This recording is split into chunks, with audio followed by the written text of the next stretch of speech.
Huwag niyo po sana akong gawing instrumento dito para magpapogi kayo sa media. Hindi kami nagpapapogi dito. Papapogi kayo, sir. Ano kung ang taong inaasahan mong magpoprotekta sa'yo, siya pa pala ang mananakit sa'yo?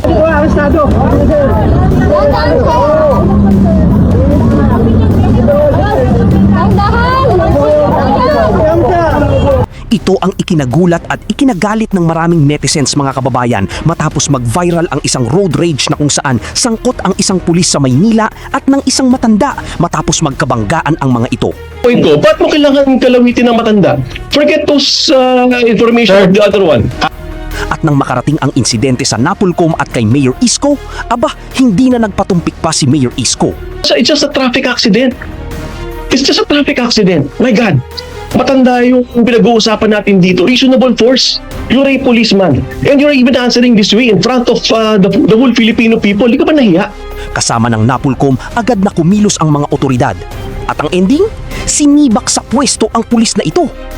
Hindi dapat tayo bumayag na gagantuin tayo ng mga kapulisan. Matanda, babastusin. Napolcom Commissioner, babastusin. Nasaan na ba ang respeto natin dito? Malas mo, Chief!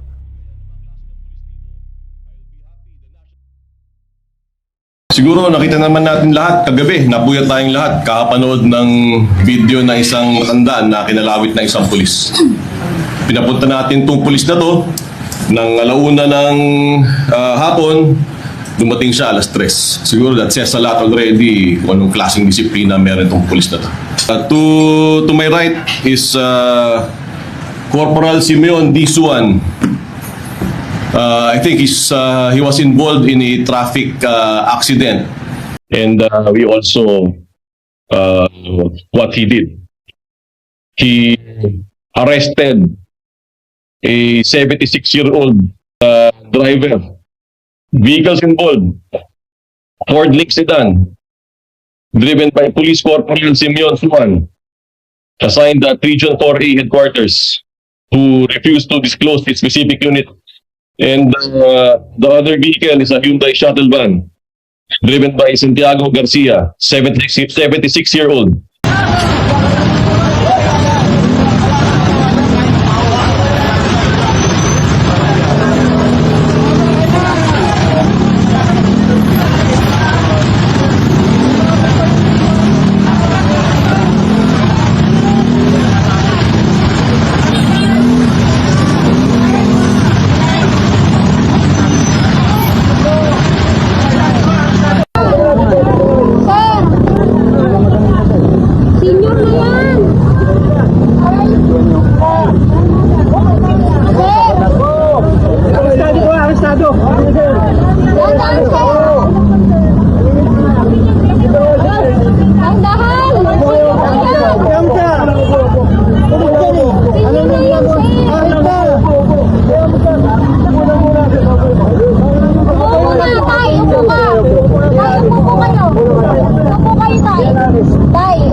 Wala kayong nagawa?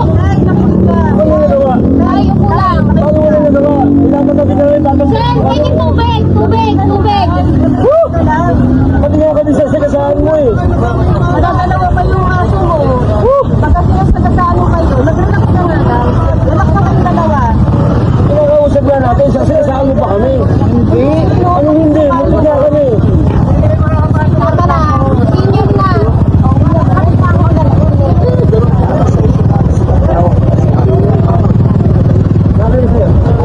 Rastado ha? Sir. Sa bigas sa taas yan. Nakasta mo na. Wala kang pangwaran po pares. Wala kang pangwaran po pares. Sir, relax lang. Sakit ha? Ay! Wala mo. Tay! Nagsukuan na ako.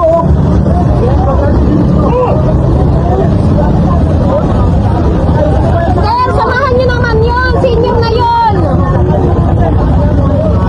Maganda nga po sa inyo lahat. Narito po ako para nilawin po yung nangyaring insidente. Prior po kasi doon sa nangyari na yun, nakikita lang po doon yung video na ina-arresto. Are you telling me you're not gonna apologize, Mr. Suan? I have to apologize, sir. I understand po. Pero please, sana po ay bigyan niyo ako ng pagkakataong makapagpaliwanag, sir. With all due respect po. Sir, please. Kasi yung video po na kumakalat, parang ako ang sobrang maling-mali doon. Pwede po ba, sir, na mabigyan ako ng due process, ma-explain ko man lang yung side po, sir? Hindi paliwanag ka. Opo, sir. Maghusga ang taong bayan sa ginawa. Opo. Salamat po, sir. With all due respect po sa inyo, sir, Sir Canelisan. Ang nangyari po nung prior po yung incident na yon, tinangka po niya akong sagasakan. Deliberately po. Meron po akong video dito na nakuha ko po sa barangay, nasa sagasaan niya ako. So, prior to that, gusto ko siyang, pinapakiusapan ko na yung lisensya niya, lisensya niya ay isubmit niya doon sa mga barangay officials doon, mga barangay tanod na andon, para habang hinihintay namin yung mga traffic enforcers, makuha yung mga details. Kasi wala naman po akong balak na magtagal kasi po may lakad po ako that time, naka-uniform ako, pupunta ako ng krame.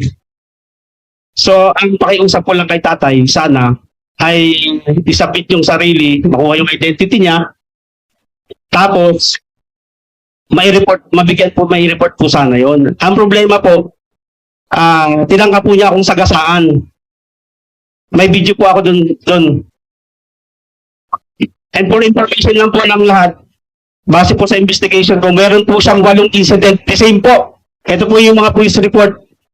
Kung pwede niyo pong siyang 8 po ito na same. Frustrated homicide, attempted homicide. 8 po itong insidente. Ipapakita ko po sa media. Kung pwede niyo po kunan ito lahat. Upo ka dyan. Upo ka dito. Ito po. Upo ka dito, Miss Corporal.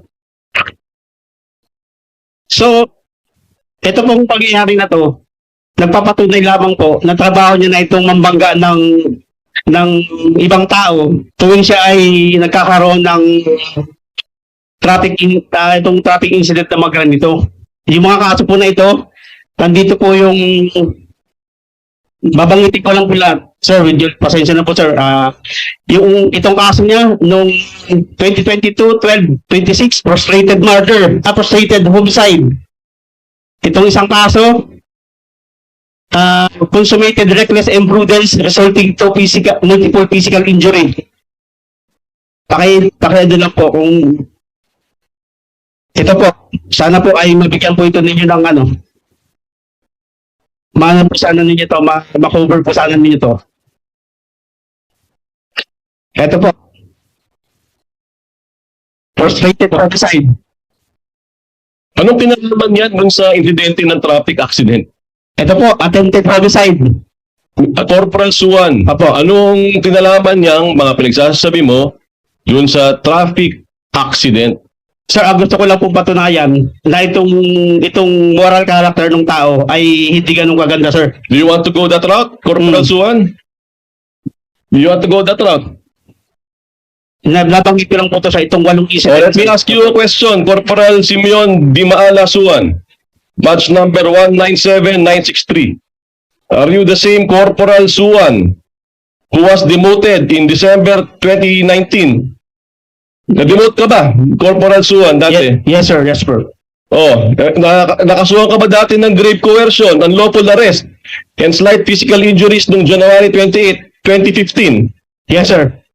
Ikaw rin ba ang same Corporal Suwan na nagkaroon ng erasure of entry in the official blotter of PCP11 noong January 28, 2015? Yes, sir. Nasuspend ka ba dati noong 2017? 27, sir, nasuspend ako. Naawol ka ba ng 2013, Corporal Suwan? Yes, sir. Nasuspend ka ba uli noong March 28, 2024? Hindi ko maalala, sir. Yung bang evaluation mo ng no first semester to 2024, ang rating mo ba 70 lang when you are assigned in NCRPO? If you wanna go that route, Corporal Suwan. Yes, sir. Kung i-discuss ko po sa inyo isa-isa yan, may mga depensa po ako dyan, sir. Yes, but Opo. that's not the point, Corporal Suwan. Yes, sir. The point is, it's just a traffic accident. It's just a traffic accident. My God, matanda yung pinag-uusapan natin dito. Reasonable force. You're a policeman. And you're even answering this way in front of the whole Filipino people. Di ka ba nahiya? Di ka ba nahiya? I'm directing our legal service, Director Mai, to file criminal case against Corporal Suwan for violation of RA 7438. for failure to inform arrested persons of their rights. Dapat binasa mo yung Miranda rights niya. I'm directing the IMIS of the National Police Commission, Director Texon, initiate a motu proprio investigation against this guy for oppression, grave misconduct, and conduct unbecoming of a police officer. We will have none of this in the Philippine National Police. Corporal ka, na-demote ka pa, sarento ka, lakas ng loob mo magsabi ng mga derogatory information ng tao. Hindi naman ikaw malinis. Di ba? You've had your time. You've had your time. Yes, sasagutin ko nila, sir. Ito ang point ko, ba't mo kailangan kalawitin ng matanda? Forget those information of the other one. With all due respect, sir, that time marami na pong tao. Marami na pong nagagalit sa amin. Mahaba na po yung traffic. Meron siyang ibang nasagasaang tao. So, mag-isa lang po ako dun, sir. Kung sir, kung magkaroon po ng kumusyon doon, bugbugin si tatay o ako ang bugbugin, kargo ko po yun dahil ina-arresto ko na po siya doon time na yun. Under the circumstance, sir, kailangan kong gawin na alisin siya doon para doon sa security namin, sir. Namin dalawa. Security niya, security ko. We have a problem if our policemen are like this. We have a big problem. We really have a big problem. You should not have done that. He's a 76-year-old guy. Reasonable force yan. Wala namang gagawin na yung matanda doon sa bangketa. Sir, bago po yun, sir, sa loob ng sasakyan, meron siyang inuhugot doon. Hindi ko alam kung matalim o... Okay tayo okay na yan, okay na yan. Sir, Okay na yan. Sir, based on the validation na conducted by the inmates, we received information that the barangay already contacted the traffic enforcers at the time of the incident. And Officer Suwan, instead of waiting for the proper authority to handle the matter, so there would be no bias on the investigation, he, being a police officer, insisted that he was the one who investigate and confiscate the driver's license of the 76 years old senior citizen. And because of that, nagkaroon ng medyo commotion and it blows over. At yun po yung nangyari. Yung nakita na po natin sa video, sa viral video. And kung sana Officer Suwan waited or being prudent, waited for the right authority to settle the matter, may iwasan po sana natin yung nangyari. Yun po. Just for the record, sir, ang inutos niyo po ay pakasuhan na siya ng ano-ano ulit yung para Investigation by the IMIS for possible violation of oppression, grave misconduct, and the conduct unbecoming of a police officer. These are admin cases. I also instructed our legal affairs service to charge Corporal Suwan for violation of RA 7438. 7438 mandates na dapat babasahin mo yung Miranda rights dun sa tao yung naaresto mo. And that is guarded by the Philippine Constitution, Article 3 of the Philippine Constitution. Dapat sasabihin mo dun sa tao yung naaresto mo kung bakit mo siya inaaresto. And Corporal Suwan has miserably failed to do that. Alright. Kung we understand, nagkaayos yata sila ng 76-year-old driver. That is not relevant. Actually, kung mamarapatin ninyo, nagkaroon pa na settlement. Sinubukan niyang dalhin ito sa investigators. Tinanggihan siya ng mga investigators, dinala niya sa barangay kung saan nagkaroon sila ng amicable settlement. Nagbayad pa yung yung matanda, nagbayad pa ng 30,000 pesos doon sa damage sa kanyang 2005 Ford Link sedan. I'm surprised na 30,000 pesos pa lang halaga nung Ford Link sedan. wala pong katotohanan yun, sir. Wag po tayo magpapogi sa media, sir. Yan po masasabi ko rito. Okay. Sana naman po, sir, ganito. Mabigyan niyo ako ng chance. Mali-mali po yung sinasabi niyo, sir. Hanggang ngayon wala pong binabayad sa akin kay Cinco. Wala pala eh. So be it. Huwag niyo po sana akong gawing instrumento dito para magpapogi kayo sa media. Hindi kami nagpapapogi dito. Magpapogi kayo, sir. Alam mo, Corporal Suwan, kung ganyan na mga klase ng pulis dito, I'll be happy, the National Police Commission will be happy to dismiss these types of errant cops until our policemen understand that we cannot do this to our Filipino people. We will show you what discipline is. Any other questions? Hindi dapat tayo bumayag na gagantuin tayo ng mga kapulisan. Matanda, babastusin. NAPOLCOM Commissioner, babastusin. Nasaan na ba ang respeto natin dito? Corporal Suwan. Kaya wala nangyayari sa Pilipinas. Kaya nawawala ng tiwala ang taong bayan sa pulis. Gaya mo. Gawa mo. Hindi ka dapat maging pulis. Wala po katotohanan yun, sir. Yung mga sinabi dito, binayaran po ng 30 kami. Hanggang ngayon, sir, walang pinatay. And then so be it. Then so be it. Sir, maging fair lang po tayo. Okay na to. Bring Suwan up. Maging fair lang po tayo, sir. Bring Suwan up. Ginagawa niyo lang dito para magpupigay na media. We will cleanse scalawags. The police force from scalawags like this. You don't deserve to wear that freaking uniform. Any other questions? Thank you, sir. May we call Mr. Villanueva from DC Global. Ano po ngayon? Sorry. Ano po ngayon yung status ni Corporal? Sir, lalo ngayon, nagkaroon kayo ng matinding sabi ko, naging mainit yung sitwasyon. Ano yung status niya ngayon? The regional director placed him under restricted custody, rightfully so.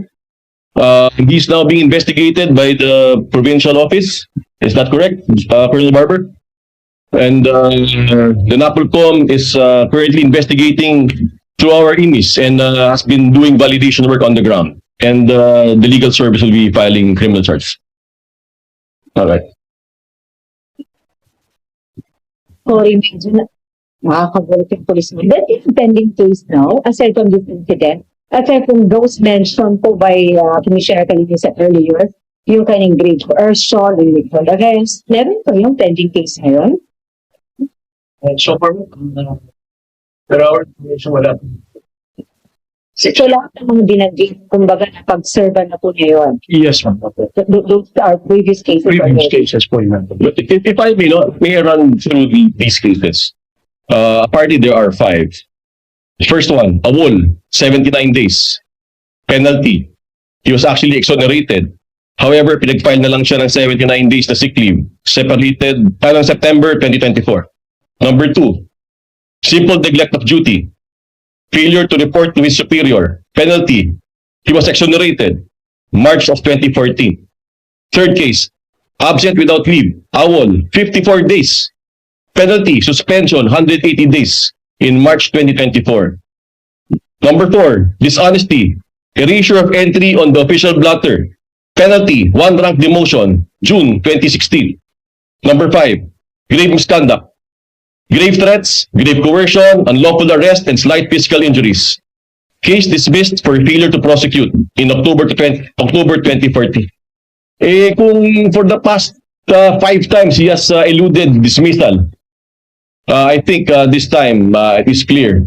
We will not allow that. Nag-awol na nga, nakabalik pa. I'm trying to investigate right now. Paano nakabalik tong awol na nga ito, nakabalik pa tong pulis na to? Director Pai, please check how this person was able to come back in the police service. Isipin niyo yan. Matanda, 76-year-old, kaya mong kalawitin sa kalsada, nananahimik na. Sa harapan ng kanyang provincial director, sa harapan ng spokesman ng Chief PNP, sa harapan ng kanyang boss sa Mobile Force Battalion, sa harapan ng no less than the Commissioner of the National Police Commission, he can act like this. How can he serve and protect the Filipino people? That I highly doubt. And this is precisely why the NAPOLCOM exists.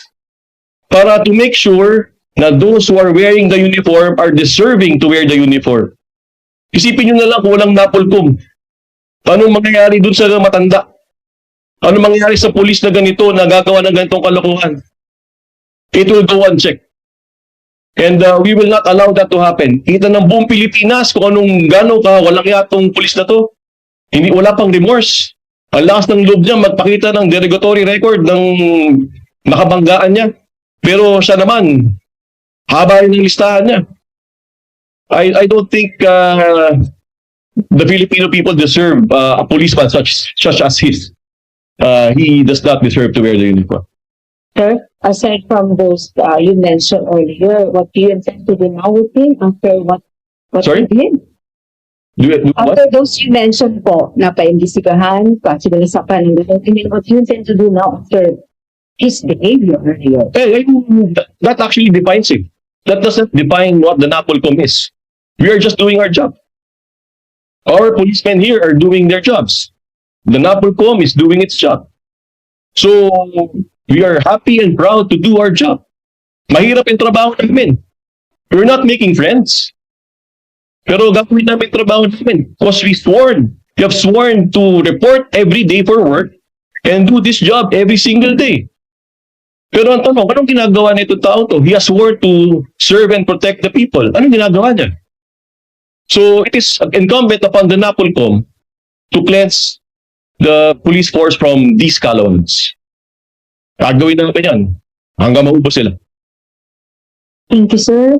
Next, we will call Mr. Val Gonzalez from DZRH. Ay, good afternoon. Kay Provincial Director Barber, sir. Yes, sir. Good afternoon, sir.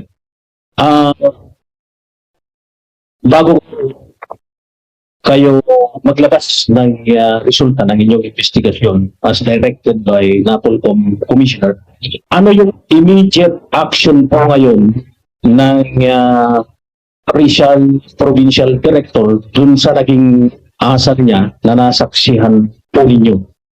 Actually po, immediately, pinarinig agad po natin siya. Ngayon din po, narinig din po natin yung immediate commanders niya, yung CEO niya, yung sa secretary. As initial action taken. And right now po, until this time, yung ating investigation section sa Provincial Office will already investigating this matter. We will recommend as soon as we finish today siya as part of our support investigation that's initiation ng ating NAPOLCOM, sir. And of course, we will recommend that for our regional director so that the same will be considered and used as part of the action statement of the PPO, sir, as well as our regional office to support the investigation of the transaction. Ngayon po ba ay dinisarmahan na ho ninyo o didisarmahan ho ninyo si Police Corporal Sowan? Ngayon po, sir, immediately po, sir, is under restricted custody sa atin po. At saka may order na rin po siya, sir, sa regional office. Right there and then, nung malaman agad po na ating regional director ito. Hindi po natin tinotolerate lalo na yung regional director yung mga ganitong asal. Opo. So, kaya nga po ngayon pa lang po, we will place him yung kanyang armas and then we will consider him as, under restricted custody as ordered by our regional office, regional director. He refused to tell the NAPOLCOM Commissioner kung anong unit niya as mentioned by Commissioner Kalinisan. Bakit po? Ayaw niya o kaya po ba ninyo sabihin? The report was by the COP Taguig. The COP Taguig had information na hindi siya nagpapakilala kung anong unit niya during the time. Okay, pero ngayon, anong unit po niya, sir? Provincial Mobile Force po na recently. Other po Major Rio na dito po kami. Okay. Last na lang, Director, Colonel Barber. Napagalaman na ho ba kung ano yung purpose niya nung siya papunta ng Krami habang nung magyari yung incident? Hindi naman po niya nabanggit pa. At yun nga po, isa po yun sa ilalagay namin, isasama namin dun sa recommendations namin para dun sa investigations namin hanggang ngayon na tatapusin namin para bigyan din namin ng informasyon ng aming regional officers. Yun nga, nabanggit ko na kanina. In support dun sa guidance din ng ating chairman, Sir Kalinisan. Maraming salamat, Colonel Barber, sir. Thank you, sir. We have a follow-up question po, sir, from Mr. Glenn Mafro from DZWB. Sir, kumusta siya bilang police? I've been looking at his demeanor. Walang prejudgment naman ano. Medyo, he's kind of uneasy kanina, no? Yung grab, yung mga tingin niya, iba, and kung paano niya sagutin kanina, si Com. I mean, kumusta siya bilang police? Alam niyo po, hindi ko naman po siya talagang person na kilala. He speaks speaks volume ng kanyang attitude. Nandito na nga siya sa isang okasyon ito. So ito sa ating mga chairman. Pero that character is really medyo kakaiba. So yun nga, hindi ko man mabanggit yung personal because I'm not privy to that. Pero that gentleman, he speaks volume on his character. Supposed to be dapat binanggit na ni ating chairman na maliit na bagay kung sakali. Kasi na tayo na pagbigay galang, no, sa isang maliit na